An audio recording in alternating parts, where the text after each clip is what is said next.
याचिकाओं पर अंतरिम आदेश की जरूरत है या नहीं, सुप्रीम कोर्ट आज करेगा तय।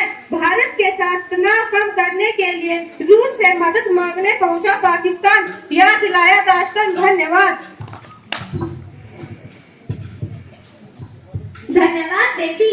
मेरा नाम बाली है, मैं 10वीं कक्षा की छात्रा हूँ। आज हम आपके सामने एक रोल प्ले करना चाहते हैं। हम आपके सामने इस रोल प्ले के माध्यम से संचार में उत्पन्न होने वाले अवरोधों के बारे में बताएंगे। सबसे पहले संचार अवरोध क्या है? एक संचार बाधा कुछ भी है जो हमें उन संदेशों को प्राप्त करने और समझने से रोकता है जो दूसरों को उनकी जानकारी, विचारों को बताने के लिए उपयोग करते हैं।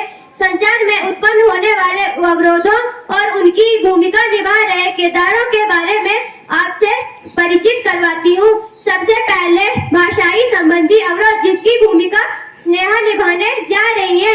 नंबर 2 संगठनात्मक अवरोध, जिसकी भूमिका नेहा निभाने जा रही है।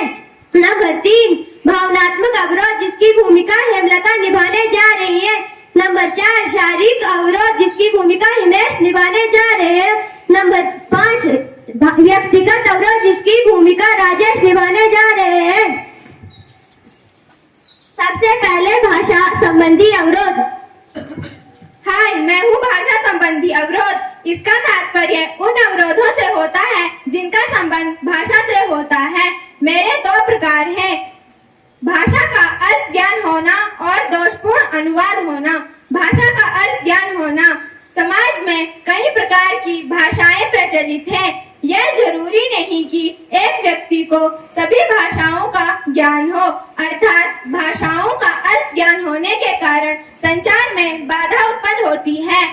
दोषपूर्ण अनुवाद होना, वर्तमान समय में अत्याधुनिक संचार माध्यमों जैसे ईमेल, ई-फैक्स, ई-प्रिंट इत्यादि पर विभिन्न भाषाओं में सूचनाओं का प्रवाह हो रहा है, जिसे ग्रहण करने के लिए अल्पभाषी को अनुवाद करना पड़ता है।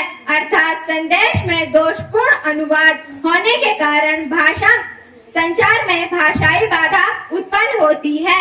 इसलिए मैं हूँ भाषा संबंधी अवरोध। नंबर 2 संगठनात्मक अवरोध। हाय, मैं हूँ संगठनात्मक अवरोध।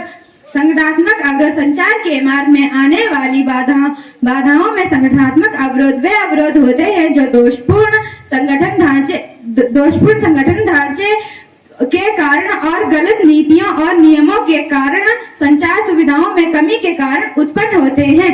संगठनात्मक अवरोध कर्मचारियों के बीच सूचना प्रवाह में आने वाली बाधाओं को उत्पन्न करती है, जिसके परिणाम स्वरूप संगठन की व्यावसायिक विफलता हो सकती है। इसीलिए मैं हूँ संगठनात्मक अवरोध। भावनात्मक अवरोध। हाय, मैं हूँ इमोशनल बैरियर यानी भावात्मक अवरोध। भावात्मक अवरोध से अभिप्राय एक व्यक्ति के दृष्टिकोण, नजरिया इत्यादि में कमी पाए जाने से है, क्योंकि यह संचार मूल्य दोनों पक्षों यथा सेंडर व रिसीवर की मानसिक दशा पर निर्भर करता है। सेंडर व प्राप्तकर्ता किसी भी घबराहट, चिंता, उत्तेजन, डर, अधीनता उपस्थित है तो न तो सेंडर किसी संदेश को संचारित कर पाएगा और न ही प्राप्तकर्ता संदेश के वास्तविक स्वरूप व अर्थ को भली भांति परिचय हो पाएगा। इसलिए मैं भावात्मक अवरोध हूँ। शारीरिक अवरोध। हाय, मैं हूँ शारीरिक अवरोध। इसका तात्पर्य सेंडर और रिसीवर में आशंकाओं से है, जिसके कारण संदेश को संप्रेषित करना या ग्रहण करना या अर्थ को समझने में बाधा उत्पन्न होती है। संचार में निम्नलिखित बाधाएं हैं: उच्चारण क्षमता का कमजोर होना, श्रवण क्षमता का कमजोर होना, दृश्य क्षमता का कमजोर होना। व्यक्तिगत अवरोध।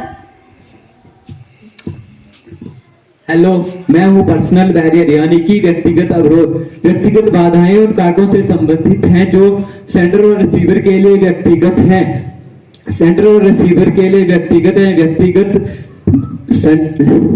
जो संचार प्रक्रिया में बाधा के रूप में कार्य करते हैं। इसमें हमारे जीवन के अनुभव, भावनाएं, दृष्टिकोण और दृष्टिकोण और व्यवहार शामिल हैं, जैसे कि किसी व्यक्ति के साथ संवाद करने में क्षमता बाधा के रूप में कार्य करते हैं। इसके प्रमुख 3 प्रकार हैं: श्रवण कौशल की कमी, ज्ञान की कमी, शब्दावली का अभाव। तो ये थे हमारे संचार में उत्पन्न होने वाले अवरोध। तो इसी के साथ हमारा